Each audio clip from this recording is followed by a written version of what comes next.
So, welcome everybody. For the ones who are arriving now, I am Patricia Logullo from the Equator Center, Equator UK Center. The Equator Network is an organization that works to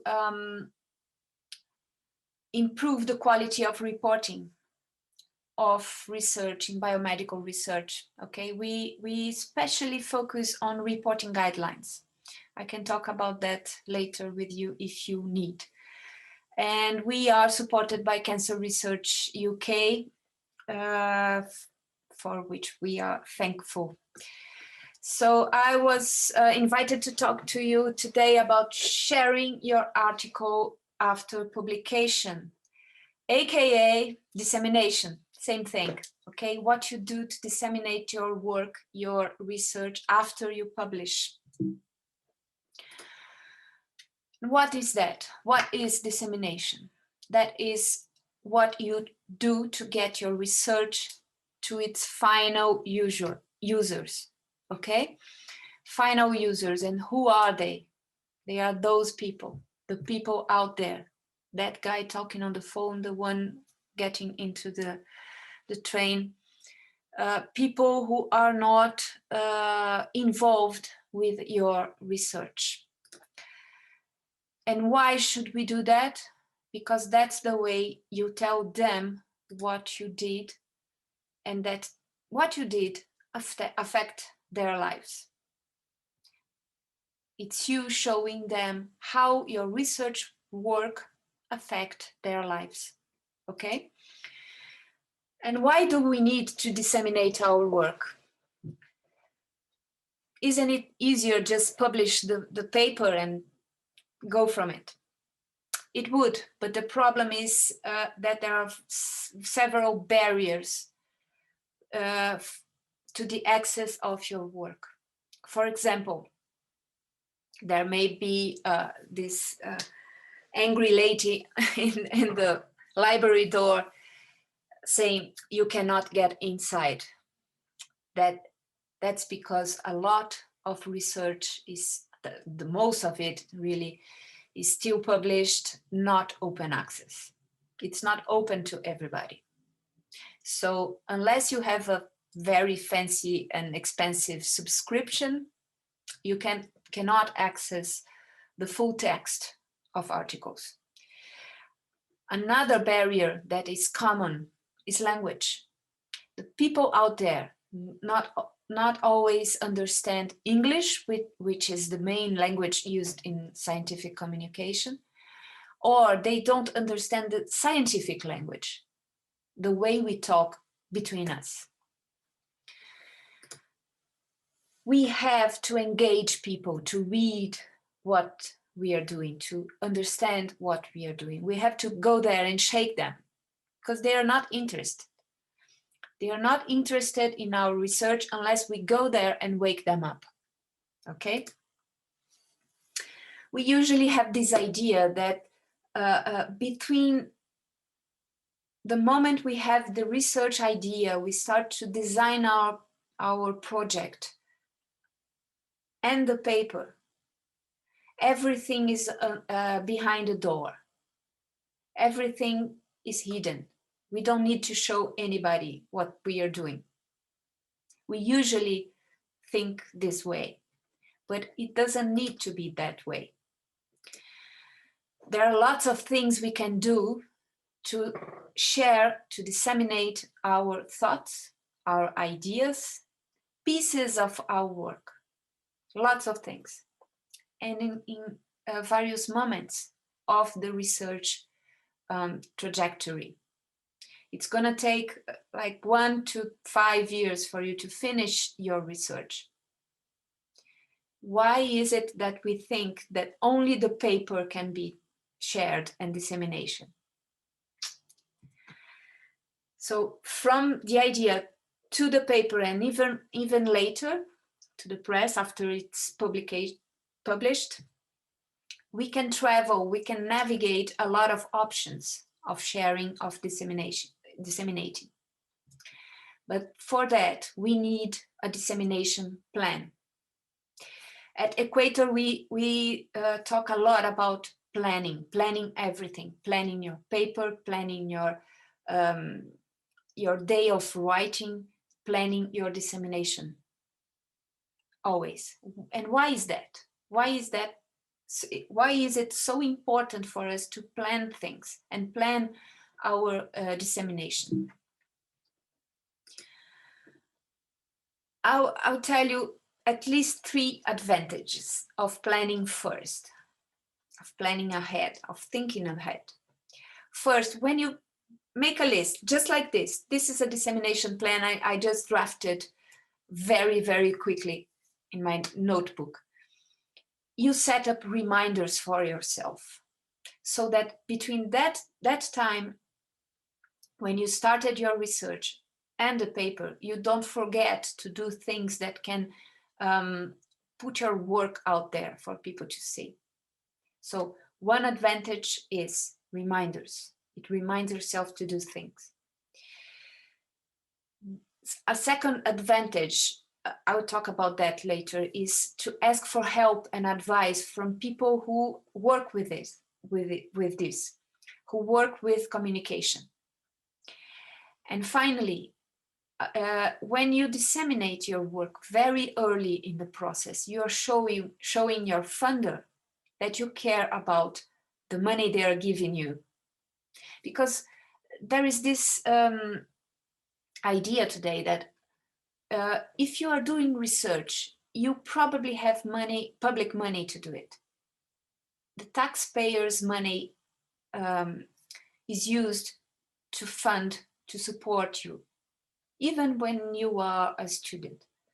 So why not give it back in the form of information about what you're doing, when you're doing, how much success you're getting. So set up reminders, ask for help, and show your funder, okay? So ask for help, let's talk about that. A lot of universities out there have comms groups, have staff dedicated to disseminate the work of the whole university research. Talk to them. Why is that? Because they are journalists, they are writers, they are people who do that on a daily basis. They know how to do it best. They can give you ideas, they can help you write, they can even write you a press release, they can help you with the communications plan, okay? As I said, universities out there have advice for you, have those teams for you, and they also have some materials online about what you can and what you cannot do. For example, University of Oxford has this nice guidance on how to behave in social media. You can use that. Or if your university has one, please check it. Why am I telling you to do these 2 things? Because you have to take care with your behavior when you're sharing, because you have to take care with copyright issues. These are very serious legal issues you have to know about. And because you have to take care with embargo. I will explain. Don't panic, please. So, before I start talking about those difficult things, let's talk about some options that we have out there. You may not think that this is a sharing opportunity, but it is. If you meet your peers in conferences, for example, local, regional, or even larger international meetings, and now we do that a lot online, right? This is an opportunity to disseminate your research, your work. So remember, you are sharing when you are there talking to a colleague from the other part of the world about your work.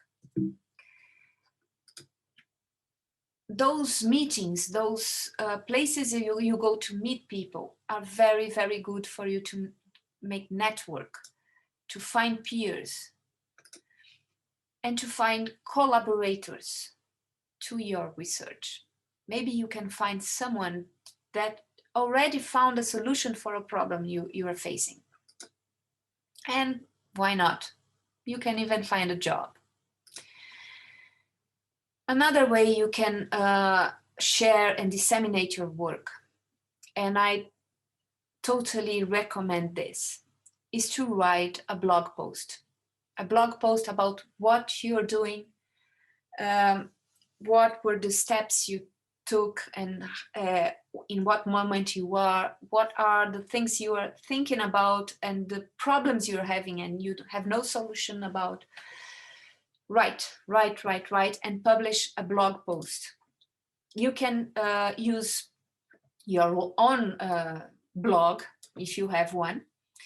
You can have use a university blog. Some universities have blogs, specialized blogs inside the websites.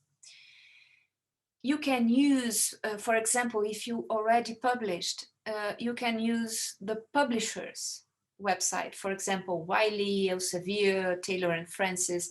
They can have blog areas in their websites, and you can write something about your research, about your paper there.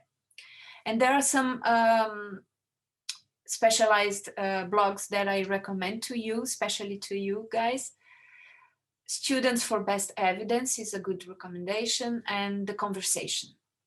You can offer to write to them and explain what you're doing.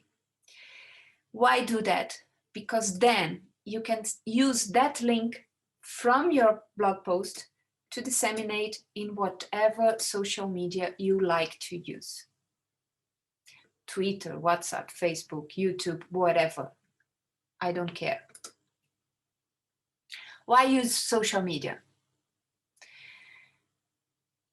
Humans, we are very socially inclined. It is estimated that at least 2 to 3 billion people around the world are connected to at least one social media platform. That's a lot. There are social media platforms out there for video streaming, chatting, shopping, working, crowdsourcing, sharing, whatever you like. There are so many. I don't plan to give you a marketing presentation today about them.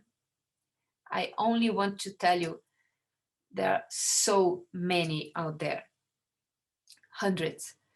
Probably you know some that are most used, like Facebook, Instagram, blah, blah, blah.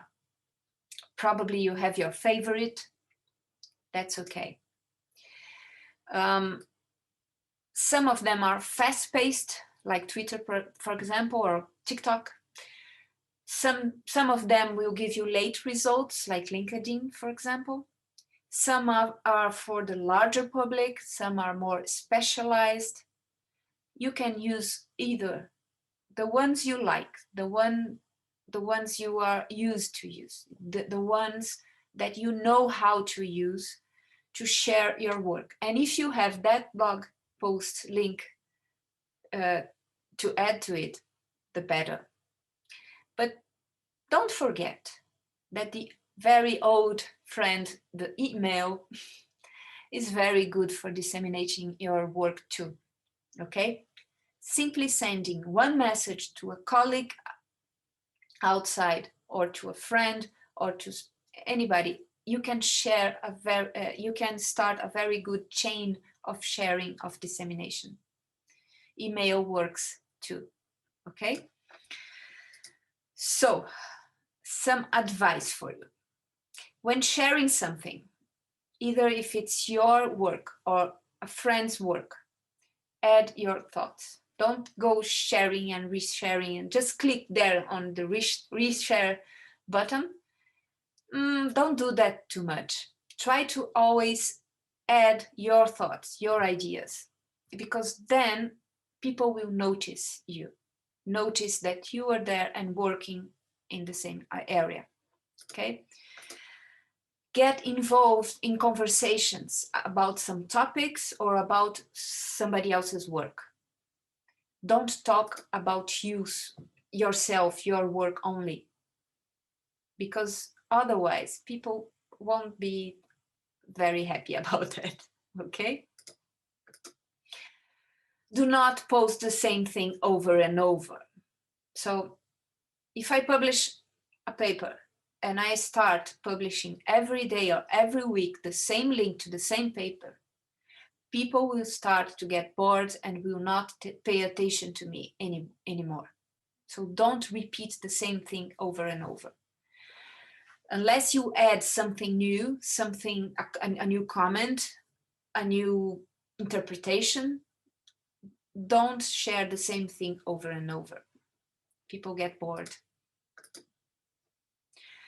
Be polite in whatever comment you make, whatever post you do, but do have your own opinions. And the other way around, do have your opinions, but be polite. Express yourself in a polite way. Finally, but not least, describe your work simply using words that are simple. Do not abuse jargon in this at this time. Use simple words to describe your work clearly and avoid the use of jargon, okay? When you are sharing your work. I'm not talking about your paper, I'm talking about your work, about your dissemination. So, but then Patricia, how do I eliminate jargon from my speaking? Because I'm so used to my language. I'm so used to the terms we use in the lab. How to eliminate jargon? Well, the best way for you to do that is talk to lay people. Invite someone for a coffee. Invite your neighbor for a coffee and try to explain to them what you did, why it is important. If you can talk to your grandma, if you can convince her that what you're doing is important, then you can disseminate your work anywhere easily. So if you do this exercise, you train yourself in your speech. And this is both for talking orally and for writing. Another tip that I give you that I have tried myself is public engagement. You can see here my friend, my colleague, Nick, who's a statistician. You know what he's doing in this picture? He's explaining randomization to these kids in clinical trials. He managed to explain and make them understand what randomization in clinical trials is and how it works and why it is important. When we finished this this public engagement event, he was so happy that he could do that he started doing that a lot. So whenever you can, go to a science festival, for example, or an educational festival. Talk to children. If you can train your speech well enough to talk to them and to explain to them, then you are ready. You are ready to disseminate your work anywhere. Let me give you an example of how to simplify words in scientific talking. This is a systematic review that's in the Cochrane Library website.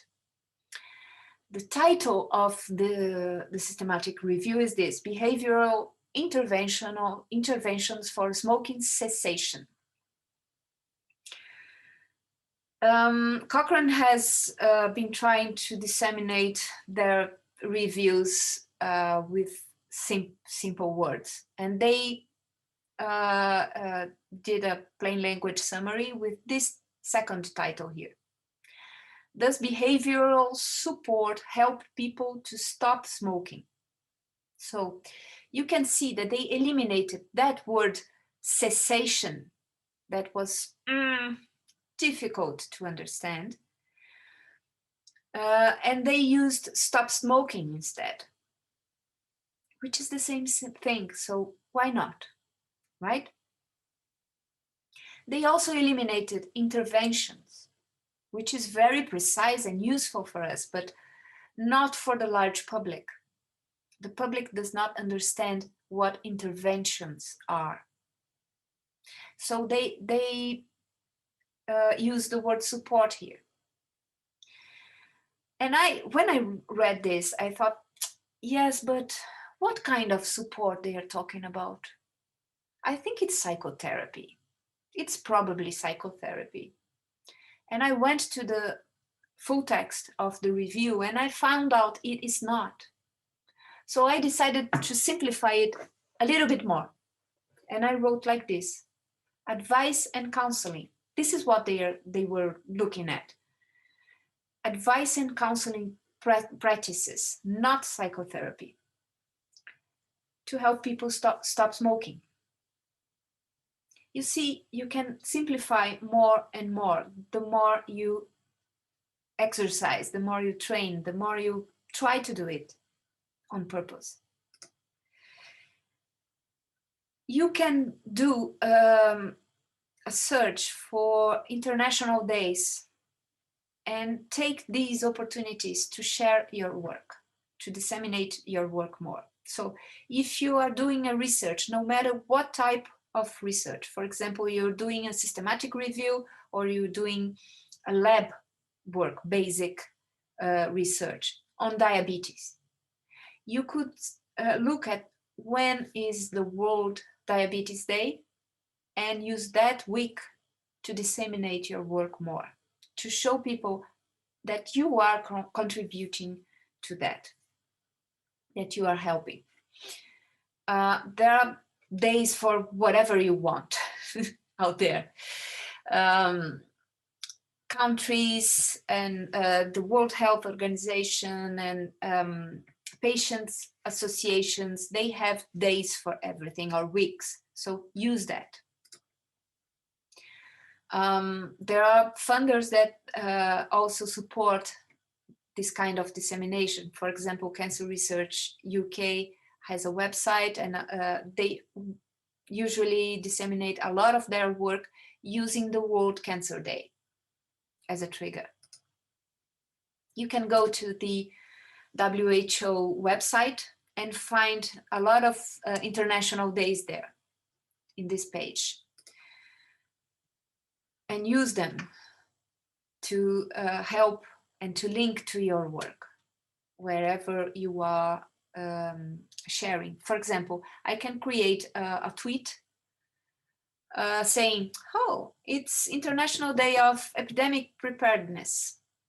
I am working with, and then describe what I'm doing, and tag the WHO. That's a very nice way to get attention. Another way, oh, sorry, I need to go back. Sorry. Just a second, let me go back. Okay, so another way we can share our stuff for those who are talented with that are podcasts, videocasts, and video diaries. You can, why not, stream your lab diary, what you're doing, what were your progresses in the last week, for example. Why not? Some people like to hear and watch rather than read. So you can reach those people instead. When I was invited to this talk, someone maybe outside, I don't remember who, asked me to talk about visual aids. Okay, the first visual aid that you can add to your posts is a simple photograph. Whenever you tweet something or you post something in Facebook or whatever platform you're using, if you use an image, a photograph or any image you would like, you will get more attention. Remember that. If you post only text, you get attention. But if you post text with image, you get much more. That's a phenomenon that is happening out there. Marketing people explore that a lot. So why not? For example, if you are doing a research on arthritis, you can go to the WHO website and use their photograph. They are free to use. Find good photographs to add to your posts, okay? Infographics. Infographics are not a modern thing. This one is from Leonardo da Vinci. I love it. Infographics is every time you use an image with text to explain a scheme or explain what you did or how something works. This one is very, very old. Another old one that I love is this one by Florence Nightingale. You probably heard a lot about this one. She was a nurse that started working with epidemiology, and she mapped how things happened in her infirmary during the Crimean War. So this one is very old. It was drawn by hand, but it's always beautiful to see.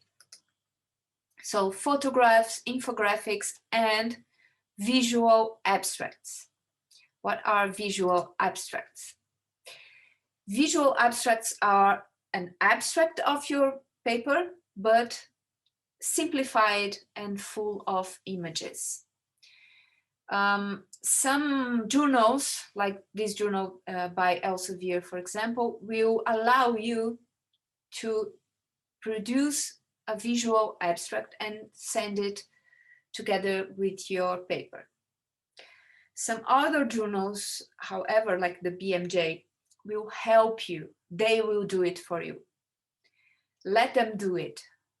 They have professionals that can do it for you much better than you would do it yourself. But it's always a very nice option to explore. It's a new thing, but it's starting to get more and more common. I would propose an exercise today, but I won't because we don't have a lot of time. And we have to talk about something very, very important now that affects everything you share, which is embargo. What is embargo? Embargo is the period you have to wait until you start disseminating your work after you published. So you submitted your paper for publication, you were accepted, and the journal will ask you to transfer copyright, to sign a copyright agreement. And they will ask you, they will tell you you have an embargo period during which you cannot disseminate your work. There are many reasons for that, either because they are going to disseminate first, or because they are worried about time zones. Let's talk about that. So, embargo is something that applies to your final paper. Remember the final paper? The paper with your results? There will always be an embargo period there. An embargo period that you have to wait until you go to the press, until you disseminate your work in your social media, okay? But embargo can apply also to other pieces of work that you publish. So for example, if you decide to publish a protocol paper, that is the protocol of your work, the methods, as an article. That thing might be under embargo too. You have to take care with that.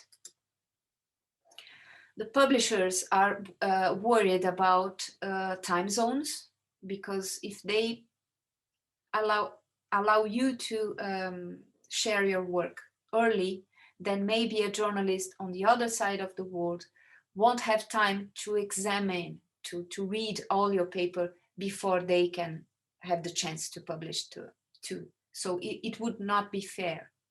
So they ask you to wait a little bit so that everybody can get access to the work at once.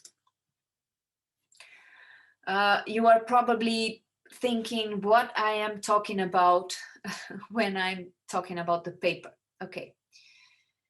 Embargo and copyright applies to some different versions of your work. There is the submitted version, the paper as you sent to the journal for review. The submitted version is peer-reviewed, and then it gets to an accepted version. So you send your paper for them to review. They say, you need to change this, you need to change that, you need to change a lot of things. When they are happy with the final form and they accept your paper, you have an accepted version. Is that the final one? No. The accepted version is still going to undergo final reviews, copy editing, and formatting by the journal. And then you get to the published version. So the publisher will tell you if you can share your submitted version, if you can share your accepted version, and when you can share your published version. All that you can find in the instructions for authors and in the policy of the journal. Sometimes you can share one and you cannot share the other version. So you have to read and take care to find that. You have to check to what you can do. So sometimes embargo applies to talking to the press, for example. You cannot talk to the press before this time in this date. Sometimes embargo applies to everything. You cannot post, you cannot tweet, you cannot do social media sharing. You have to check the publisher's rules, okay? Before you start posting and sharing, check what copyright version and license you got. Maybe Jen talked to you last time about copyright, I don't know, but there are lots of different copyright licenses, and some allow you to do some things, some do not. So you have to check that to see if you have the right to share and how you should give credit in your sharing, okay? You have to check too if you can share only text or images, photos, figures, whatever. Don't go there and share your figures just because you produced them, you developed them. When you give your figure inside a paper to a publisher, it's theirs.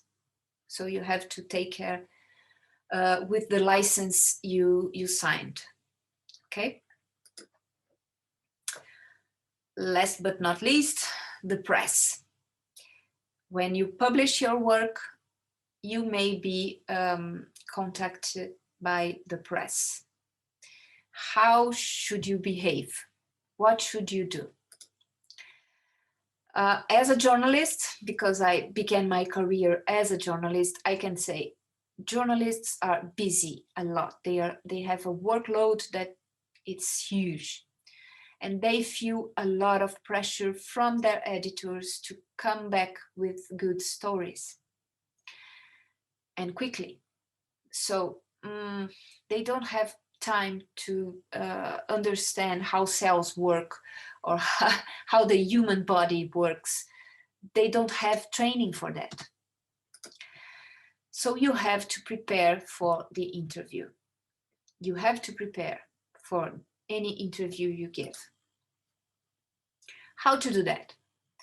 One tip that I give you, always have with you a special set, a kit, press release kit with you. This could have a podcast or video that you have produced in the past, a visual abstract or an infographic that you did, a list of questions and answers about your work or about the field where you research. And always add something about you, a bio, a mini bio. Tell them who you are, what you do, etc.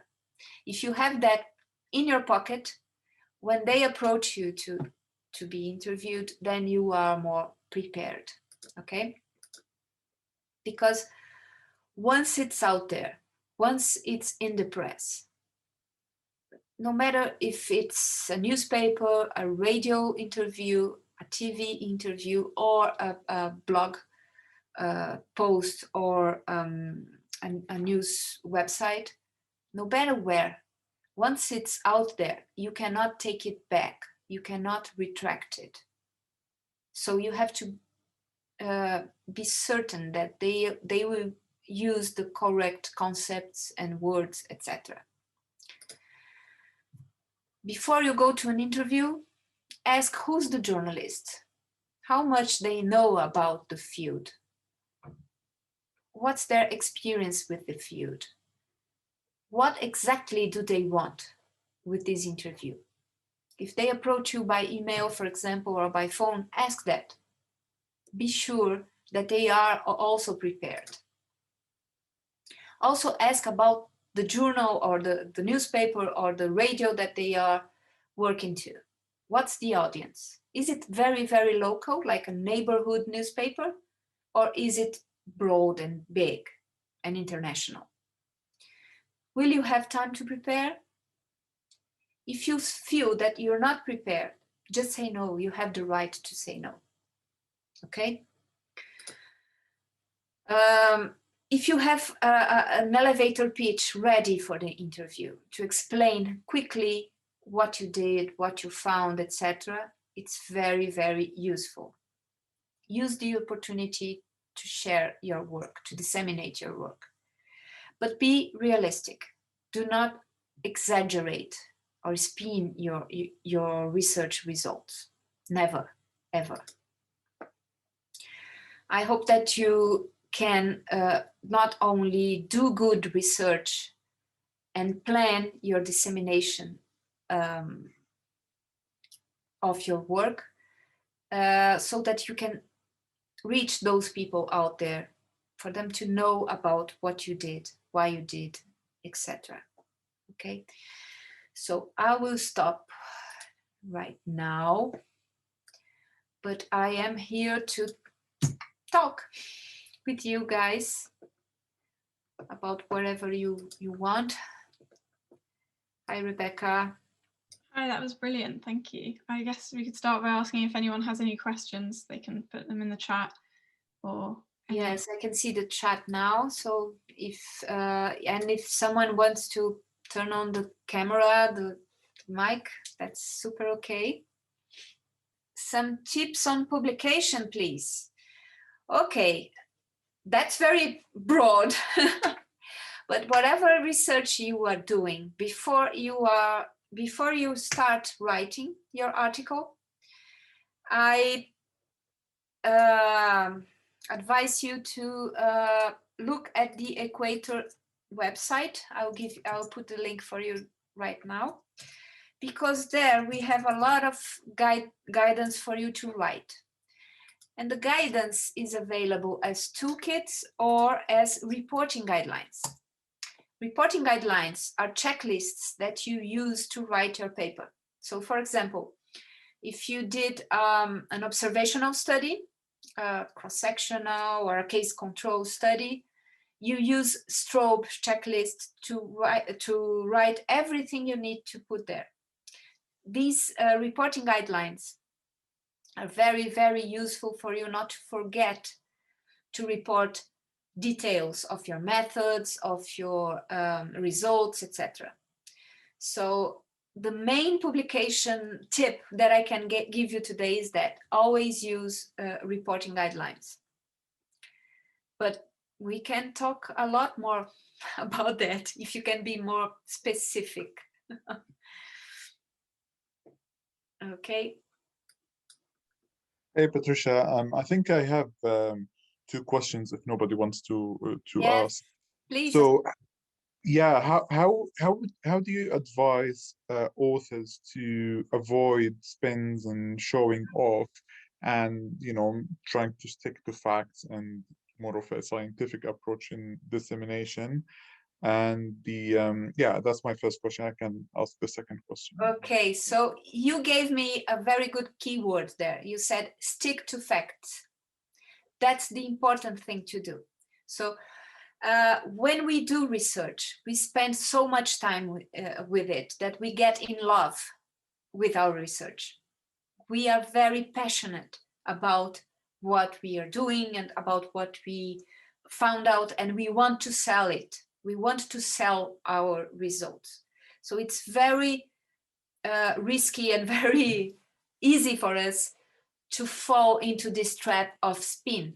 Spin is when you distort, you exaggerate a bit your language to show that your result is a bit more important or better or significant than it is. So you have to avoid language such as marginally significant or fantastic.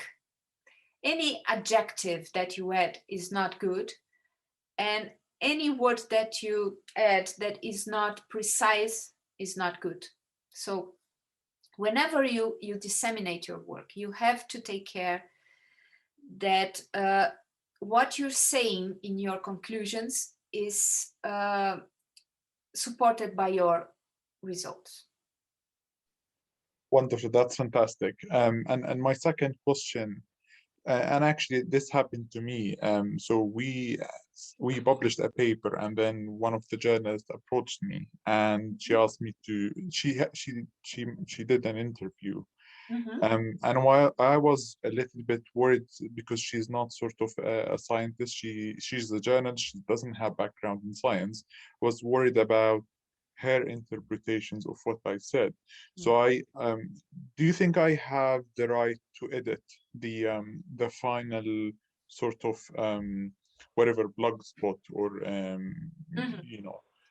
That's a very, very good question. When I started my career 20 years ago, I had the habit of asking my sources to look at my text and correct me if needed. However, when time was passing, the journalism started to change. And journalists, especially big journalist companies, started to get very resistant of sources editing things because they thought it was interference, it was not good for speech freedom and journalist freedom. I think that in science, you have to be careful. When I'm, as a journalist, I'm working in a politic issue or an economic issue or a football, anything, I have the right to write and not be touched. However, in science, as a journalist, I tend to make a partnership with my source and ask them, am I understanding right? Because I don't want to make any mistakes. Any mistake you do when you are publishing about science, especially health, can have very large consequences. However, in reality, and you as sources have no power to change what a journalist writes or says. What you can do is to be open and to be frank and to be honest and go to them and say, you know, send me your text or let's talk more. If you have any questions, be open to solve their problems. If you have the posture of not answering calls, not being available, or taking too long to respond an email, they will publish. So be available to them so that you can take care of what they are publishing more closely. Do you understand? No, absolutely. No, I love it. Thank you so much. I would just leave it to the, we have, I think, 2 more questions. I don't know, Rebecca, you wanna? There is a question there. Does every journal or website has their own specific guidelines to do on the manuscript in order to submit it? Yes. Amro, each journal has a document called Instructions for Authors or Guide for Authors, things like that. They have a set of rules that they want you to follow before you submit. So those rules include, for example, formatting things like the size of the abstract, but also sometimes, and more, they are asking you to provide information about your funding, about your conflicts of interest, about, they are asking you to use reporting guidelines more and more, thank God. But they differ. So each journal will have a different instruction for authors. You have to check that. At the moment you choose your journal, you have to check this document and see how you have to prepare your article. Okay? Audai has another question here. Submission articles. What is the acceptable period of time to receiving the decision, the journal in general? Or did that varies a lot? You have big top journals that have lots of money and lots of staff, so they can work faster. You have smaller journals that take longer to evaluate your work. And never ever forget that you have peer reviewers. And peer reviewers work as volunteers. They are not paid in general, most of them. They are not paid. So the editor-in-chief has to find 2, 3, 4 peer reviewers to review your article for free, using their spare time, and pray for them to be quick, but they can take like 3 weeks, 3 months to review your paper. So I would say in general, this happens if your paper is sent to peer review. It will take at least 3 weeks, 4 weeks for you to have a response. What journals now are doing more and more is that when the editor-in-chief looks at your title and abstract, because this is what they evaluate mostly, and they find that your paper is not interesting for them because it's out of scope or because whatever reason, this is a very, very subjective evaluation they do. When they look at your paper and decide it's not interesting, they reject it very quickly. This is called desk rejection. This desk rejection takes 1 week to happen. Sometimes it's the staff of the journal that does that because your paper does not, for example, follow the rules of formatting. They can do that. they can reject you because of that too. And that happens quickly. When you have a desk rejection that is very quick, it's good. It's good for you, because then you can quickly reformat your paper and go elsewhere. Okay.